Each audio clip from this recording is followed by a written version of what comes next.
Magandang araw po sa inyong lahat. Ako po si Noli, nakatatandang kapatid ni Doc Emel.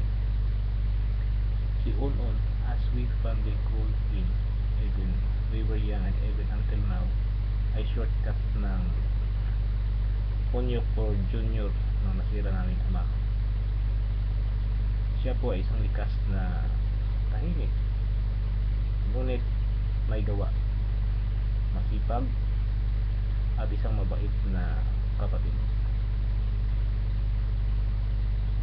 Bagamat po ay salat sa buhay noong panahong nasa kolehiyo pa, ay pilit na naitaguyod hanggang nakapagtapos ng pag-aaral sa tulong ng aming mabuting tiyahin.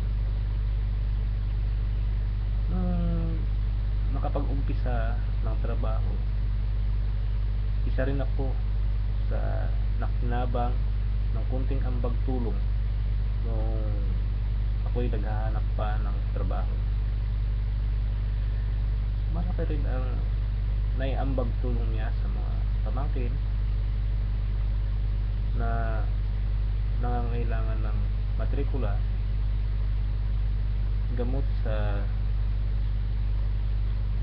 may sakit naming tiyahin, at improvement sa pinagawang bahay para rin sa aming tiyahin. Gusto ko ipaalam sa lahat na maaga po kami naulila sa ama at ina, kaya ang aming tiyahin,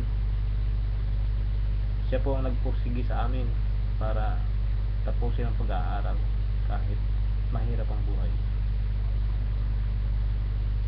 Para sa akin, si Doc Emel ay isang huwarang kapatid, huwarang tiyuhin, huwarang pamangkin, huwarang anak, at huwarang kasama. Simula po nung nakapagsilbi siya sa ahensya ng General Santos City Veterinarian's Office, isang beses lang po ako nakarinig na may nagtangkang paninirang puri sa ayos ng kanyang trabaho. Subalit, dahil na rin sa kanyang mapakumbabang katangian at sa pakikinig ng payo namin, andito pa rin siya.